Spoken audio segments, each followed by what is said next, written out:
decades gave Emil not only experience in payments, but more importantly, a deep and meaningful understanding of the complex travel industry. Emil has been with Comdata for the past 15 months with a sole focus on developing single-use virtual payments in the travel space. He has taken his expertise in understanding corporate clients, the struggles that TMCs face today, and developed solutions that deliver value, speed to the market, and revenues to the end user. Welcome, Emil. Thank you, Bradley. Okay. Show my screen. I just want to make sure that. Okay, great. So thank you for the introduction. And Bradley, just to make sure the screen, you can see it, it's everyone, yes, clear. Okay, thank you. Perfect. So listen, thank you everyone for joining today and really appreciate the time. I believe we have about 20 minutes or so, and then we're going to be opening up the last 5 to 6 minutes for Q&A. So yeah, as the bio, as we talked about when Bradley read the bio, yeah, I spent a lot of time, and hopefully nobody has their calculators out trying to figure out how old I am through the through the different amount of times I've been at American Express and now with Comdata. You know, when I was at American Express, I spent a lot of time working with companies on trying to develop programs, looking at, you know, really, let's say, need-based solutions. And, you know, for the first, I'd say, multiple years there, I wasn't even familiar with the virtual cards. And, you know, 18 months ago, you know, Comdata came and they said, you know, Emil, we'd love for you to come over and look at building out a travel vertical for us, right? Because, you know, really any bank or most companies, they can have a virtual card program, but as you know, you either manage travel, you know, you deal with travel within some facet of your company. Travel is just so unique compared to really almost any other industry, right? Because it's not just a form of payment that you're looking at, but it's an actual interaction that your traveler is having when they're making the booking and when they're going to the hotel, the air, whatever it's going to be. So in looking at building out a travel vertical, there were really 3 things that we took a focus on. And this is not a Comdata pitch. This is really more about education on the virtual payments and how it works within the travel space. So the first thing when we look at virtual payments for travel, it's developing the right process, right? It's that the corporation is not spending time trying to issue cards and sending cards over to hotels or airlines. It's about what's going to be the right process, and that took a lot of time developing, you know, the processes to make sure that companies and travel management companies, they can really grasp it and work with it. The second is creativity, right? When you look at virtual cards, it's, again, not just using an off-the-shelf virtual card to make bookings with, right? It's about how can you actually utilize it to enhance your program, right? Not just putting a payment out there and saying, okay, I'm taking care of it, but how can you provide value to your customers, and how can you utilize a virtual payment to provide value to your customers? And then the third one, and this is what we're going to spend the time on today, is around the education, right? Because, you know, if we were polling people and said, you know, what are virtual cards used for, you know, the common thought in the marketplace is, oh, you know what, it's great with hotels, or we use them for hotels, but there's a lot of other areas and a lot of other opportunities within virtual payments that we're going to talk about today. And then hopefully we can have some questions at the end. So, you know, that being said, I'm going to really start with the first slide on the education. And many people may be familiar with virtual cards today. Some, this could be really a new concept, but really the best way to look at a virtual card, or what would be considered a single-use virtual account, is a one-time credit card number, and it's issued by a virtual card provider, and there's no actual plastic associated with the account. So unlike let's call it like a ghost card or a central bill where there's no actual plastic with it, the one-time card number is different because it's a different number for every transaction. And that number, that card number, so it's for Comdata, it's driven on a MasterCard platform. So it's a single-use MasterCard number, and it's a range of dates that the card is active for. A single-use account card is a set dollar amount payable to a specific either vendor or industry type. So it could be, payable to, a Hilton, a Marriott, an American Airlines, so on and so forth. Right. Once that transaction is completed, the account number is inactive. So great way, and we'll get into benefits of how that reduces fraud, but it's just a really good way to be able to eliminate fraud, because again, it's in today you read some of the press releases and you're hearing about some hotels and some of the challenges they have with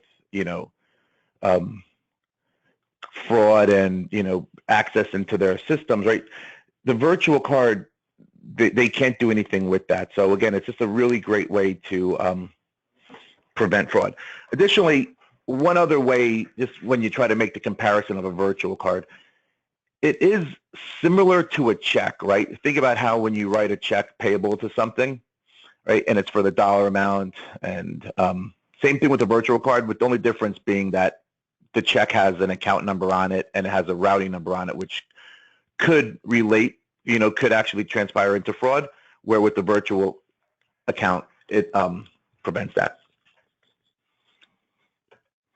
So here is really my favorite slide, and when we look at the slide, it's really doing two different things. On the left-hand side, I would call it really the value proposition around virtual payments, and then on the right-hand side, we're looking at really just some of the use cases and what we're seeing today in the marketplace on where a virtual card will be, impactful for a corporation. So, starting on the left, it's and I'm not going to read them each one by one, but just kind of get into a high level of it. From a data perspective, everybody today needs more. Everybody today needs more data, if we like it or not. It's understanding the virtual card spend, incorporating it into your regular corporate card spend with the virtual card spend to really get a bigger picture view of your company's, your travel spend. We did touch on controls, really eliminating fraud and driving policy compliance to programs. And I'm going to get into the policy compliance to program. We get to the really the use cases on the right. A big one, and this is one that it could be almost really like a value prop in itself, is really around just the revenue, right? So we think about the revenue a virtual card could generate. Today there is spend that possibly is going outside of the program. It's being put on individual cards. Corporations are not capturing these revenues many times when they're going out and they're doing their negotiations with hotels, airlines, different partners, right? So being able to put the spend on the virtual card and then incorporating it back into your overall spend is a great way, because who knows, maybe the additional spend that you've put on the card allows you to then go out there and negotiate stronger discounts, because again, you have more leverage because you have that greater spend capture. Process. So this is one of my favorite ones. So process. When I started at Comdata, I thought, wow, this is really easy. Oh, it's a single-use virtual card. Who doesn't need it? And I was very naive right when I came on board, thinking that, okay, there'll be a desktop solution, and corporations can go out there and access numbers, but nobody has the time to be toggling back and forth between systems to make online bookings. So I spent about 9 months working on, different integration with the virtual card where it doesn't matter if you're making a reservation online, doesn't matter if you're making the reservation through Get There, through Concur, whatever the online booking tool you're using is. The process we set up is that you're able to utilize a virtual payment for that, because there's nothing more frustrating when you're looking at a product and you find out that it only works over the phone, right? And then you look at your mix of business and you see that, wow, 75% of our business is online today, but this product only works over the phone, right? So we've worked with Travelon to develop an online and an offline process for that. And then the last one, I always bring this up, and I'm not even sure I've ever seen this within a virtual card use case outside of just me, talking about it all the time, is duty of care. And, what spurred the whole duty of care is around, you think of the crisis management today, and I would say most companies today, if not all companies today, have a, business continuity crisis management plan in times of crisis, for the London bombings or hurricanes, tornadoes, bad weather, and you have to move people from one location to another. And, the question I always ask is, through your security group, if you're using iJet or, one of those companies, do you have a plan do you have a payment strategy around that? Like, how are you going to move all of the people if, they don't have credit cards, they don't have corporate cards? Are you taking the boss's card and using his or her card to move people? So having a virtual card program for duty of care also, I believe, makes a lot of sense, because even if you never use it, that you've actually fully closed the loop on crisis management and being able to pay for the things you have to do. The right-hand side, I look at this really more as some of the creativity and not just saying, okay, we have hotel usage and let's use this for faxing hotels, right? So first is, and I say just think about, the programs that you run today and say, like, for your contractors, recruits, and consultants, one, are they going through the travel program, or are they just doing their own thing and billing back, billing you back and then marking it up, right? So being able to offer a payment type that, again, is not going to carry any areas of excess and overages, right? You can actually, with a virtual card, you can use it for these groups. Just saying, and I'll just use the hotel as an example and make it for room and tax only, right? And not pay for the extravagant meal they're going to throw at the on your dime, throw at the hotel. Central bills and deposits. So today, many people use ghost, what we call ghost card accounts or central bill accounts, where it's one number. And what happens is, think about it from a reconciliation perspective. You have one number, 75 people, and you're trying to reconcile that bill every month. Well, with the virtual card, it's a one-to-one transaction, right? So card number, MasterCard number, transaction traveler, right? And it's a lot easier to reconcile. And even electronically, if you think about, you can then go ahead and take that information and pass it back over to the right, bill it back internally to the right business units. Non-profile travelers, I worked with a lot of companies who, would not issue corporate cards if a traveler traveled less than 3 times a year, right? So, well, what do? Because you don't want to have the card out there because they're not traveling that much, but you do want to be able to capture the spend. So really option one is, okay, you can put their air on a central bill and you let them use their personal card for the hotel. We also now offer that virtual card platform for the non-profile traveler. And again, it stays within the program and you're able to capture all of that data. Crew rotations, we're starting to make a lot more traction with crew rotations. So, you're moving, and when I say crew rotations, I'm not talking about the, the Carnival cruise. It's, so big oil and gas and marine and offshore, and looking at a lot of these may be 1099 employees or and contractors from above. So great way when you're doing either the manifest bookings and you need to have a form of payment, to just being able to, pay for their air, pay for their hotel, keep it in the travel program, make it a much easier process, right? So being able to offer virtual payment there is pretty helpful. And then I talked about the BCP crisis management with duty of care. The last one I want to just bring up here is meetings and events. So we see this being pretty big, meaning that, today you may be doing some small meetings internally, 10, 15 people going, booking hotel space.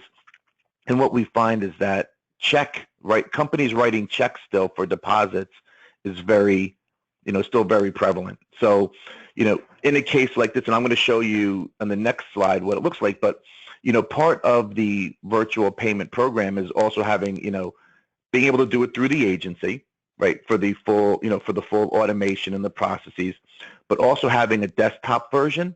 So when you need to go ahead and remove that check for meeting deposits, food and beverage, rooms, you also are able to issue virtual payments to the hotels within the same program and all within the same reporting. So so that's it. So right, value prop, I would say creativity around the use cases of it.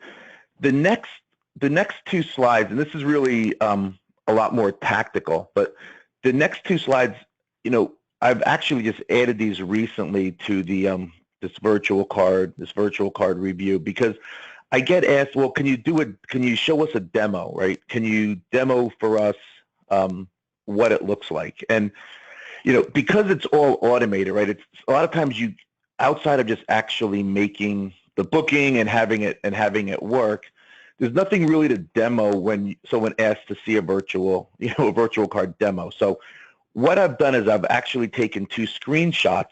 The first is around the program setup, and this is the data field. So before we talked about the reporting and the reconciliation, here is the information. And tell you, when I was working with companies on trying to define and develop programs for them, one of the biggest challenges I had doing this was that I would be asking the company to conform to the parameters that we could deliver against, right? So it was a challenge because every company has a different unique need. So what we set up within Comdata for Virtual Card for Travel, if you look at the left-hand side, right, first name, last name, vendor invoice, vendor number, all of that stuff, those are reporting fields, okay? But we know that not everybody is going to need the same field. You may need it named differently.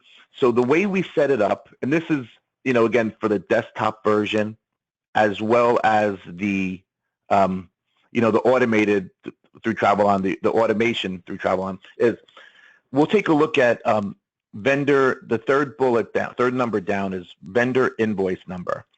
Right? When you're making the booking, again, doesn't matter how you're doing it, you need you don't care about vendor invoice number, but you really need the confirmation number, right? So what we do is we, as you see, the box is checked by display, right? And then it's required, but it's required under the name confirmation number. So really, it's just a replacement, right? So you won't see vendor invoice number in your reporting or in your request. It's going to be named confirmation number. So this is how we let you really drive and create your own reporting. Vendor name, in travel, we don't call the Hilton a vendor name, it's the hotel name. So that's the way that we set the reporting up. And then the last piece of it, this is what we call our ICD, iConnect Data, Virtual Payment Portal Manager. I mean, it has a bunch of different names to it. So this is when the traveler is making their information, right? This information is being, when the traveler is making their booking, right? It's same process they would always make. This would be auto-populated from when the booking is made. So someone logs into Concur, they make their booking.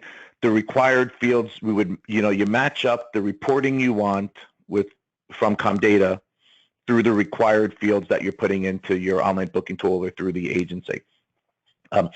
Additionally, what's unique about this is that, let's say you're making that hotel, you're making that hotel deposit for the meeting through this site. And again, this is the same thing as doing it through the agency. You also have the ability to send a hotel authorization form. So you send email. You could put the email in there, or it would be pre-populated, or send fax. So the beauty is that if you're at your desk today, or you have someone on your site, faxing front and back of credit cards to hotels, I mean, this is a way now that you also can automate that process by having it go. So what would happen is you fill out this information. If you want to send a confirmation email to the traveler because you're scared the hotel may be losing the fax, you can, have the confirmation go to the traveler. You could have the fax go to the hotel, put in the information, and then once you hit submit, card pops up automatically.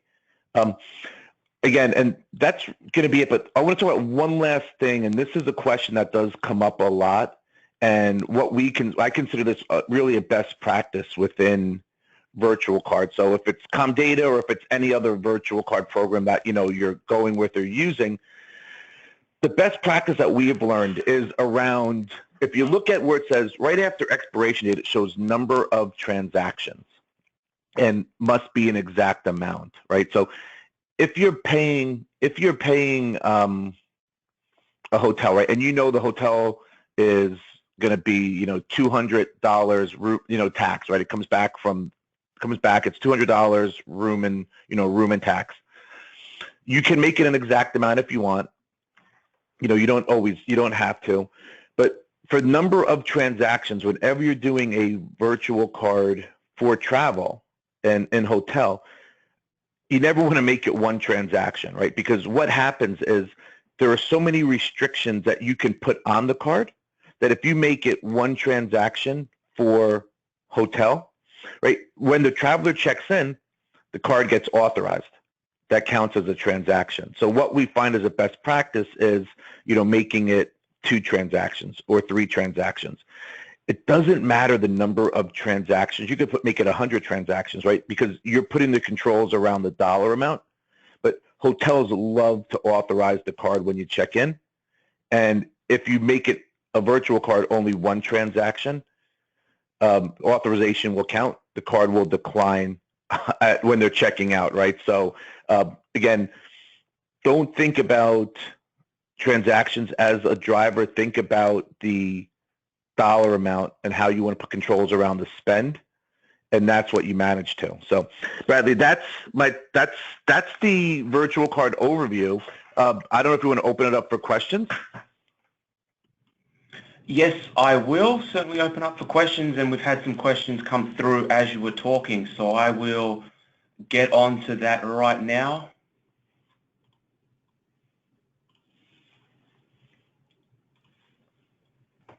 So the first question that had come through is, how do you identify who made the transaction? How do you identify who made the transaction? So it would be, so what would happen is that it's really from how the virtual card is being requested, right? So if a virtual card is being requested from a desktop, we know that X amount of people within a company will have access to that, right? So there's a login to the desktop site. So, it's usually 1 or 2 people within a company, or then it would be, if it's done through the agency, I think that would be something in itself as well, I would guess, right, Bradley, where you guys are tracking, what agent made what booking. Is that what we're answering there? I'm also thinking that when someone shows up at the hotel, X traveler, but then Y traveler ends up showing up, are there any security measures to make sure it's specific to a traveler? And then how is that being reported Oh, from a sure. reconciliation standpoint? Gotcha. So what happens is this. So through the program, and no, thank you for clarifying that. So what happens is the hotel will get a hotel authorization fax. Will be the front and the back of it will be the front and the back of the card with the traveler name on the card. So it looks exactly like the just you go into the photocopier and photocopying the front and back of a card. Then what happens is there's also the ability to send an email to that traveler as well to have the exact same information that the hotel would have, right? Which would be, the reservation is for Bradley, front, back of the card. You would also get a copy of that, and then you would just show your information when you check into the hotel, your ID, to validate, your name to what the hotel has from the hotel authorization, plus to what has been booked in the, what has been booked through the agency as well. So it's kind of like let's call it like a three-way match, right? The name is in the reservation. The hotel is receiving a copy of the payment, and then the traveler also has that in their, emailed to them front and back of the card as a hotel authorization form.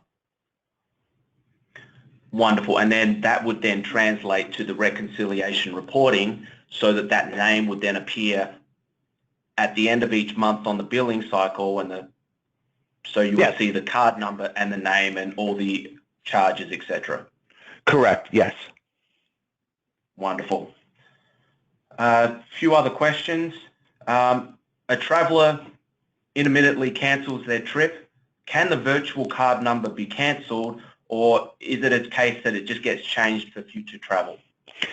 Great question. So in a case like that, the virtual card is canceled, and it can all be done instantaneously online. So that the last slide that I showed you, which was our iConnect database, but the company has the ability to look at charges as real time, right? So as it's authorized, it can show it's authorized, and if they want, they can go out there and cancel it. They can do whatever they want, and then it just gets refunded back, to the credit limit.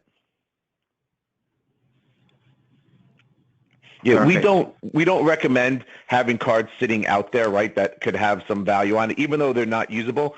We say, best thing to do is keep it clean. It's really simple just to go in there, you click a box saying cancel card becomes immediately inactive. Okay. Another question here. If our card program has over 1,000 corporate cards, do each of the 1,000 cardholders process their own virtual card payments? What then is the role of the company's card administrator? We're definitely not taking jobs away, but we're definitely not adding work to it either, right? So it would be, the only difference between having a virtual card program and having a piece of, let's say, a corporate card program, right, is that there's no actual plastic associated with the virtual card. So I would never, again, this is my opinion, right? I would never ever just cancel a card program or remove cards because you have a virtual card program. Virtual card programs, it's a supplement, I would say, right? Because the traveler still needs to, the traveler still needs to be able to do, Uber, taxis, dining. So there's always going to be a need to have plastic. What we're looking at is supplementing the plastic by, putting more controls in place around some of the different spend categories and some of the people who don't actually have access to cards, but you want to be able to control that spend to, keep budgets intact. Okay. Couple more questions. In case a traveller has a change in their reservation and there is a change fee to pay, do you pay using the same virtual card? No, so if they have, okay, so let's just think through the process, right? So, and this question does come up. I'm just trying to think of the best way to kind of frame it out. So, traveler makes a booking, has a change, you know. So, what could happen? One of two things, right? So, if they're making the change, through the agency, you know, an additional credit card, virtual card would be issued for that change. If they're doing the change at the airport, let's say, they would use their own personal card, right, or whatever card they had on file. So think of it as really being the same thing as if there was a piece of plastic, right? So if it's a piece of plastic and they're making the change with the agency, they're saying, you know, you're going to validate that card number, or you're going to, you know, say they have the option of a virtual card. If they're doing it at the gate, they would just follow the protocols that the airline uses, which is, you know, you have to give a card number at the gate, because using a virtual card for travel, for, let's say, airlines, and you're booking an airline ticket with American, and it's $400, the traveler does not have the ability to go to the airport and say, hey, you know what, upgrade me to first class, and just put it on the form of payment, right? It doesn't, you know, they're not able to do that, right? Because the card is for $400, so they have to use the same protocols the airport requires, which is a piece of plastic at time of change. Okay, so I guess every time a transaction is conducted where a virtual card is being used, a new virtual card number needs to be created. That is correct, yes. Perfect. Another question, what if the amount on the virtual card ends up being more than is actually needed for a particular charge? Great question as well. On the reporting, you'll see that a lot, right, where you may want to put like a 20% variance in on the hotel. What happens is, as long as it's under, it is fine, right? You can be under that amount. So you requested $240, and the hotel comes in at $221.67. What happens is, at the end of the month, you'll see the $221, not the $240. Okay, and I know that there's a multitude of other questions, and I will certainly address it after the webinar individually, but one last question that just came in, which should be a quick and easy answer, is, are there cancellation or change fees for the virtual cards? No, having ComData, the ComData program, no cancellation fees, no change fees.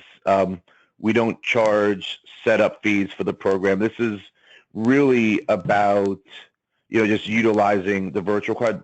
There are no fees with by using ComData. Fantastic.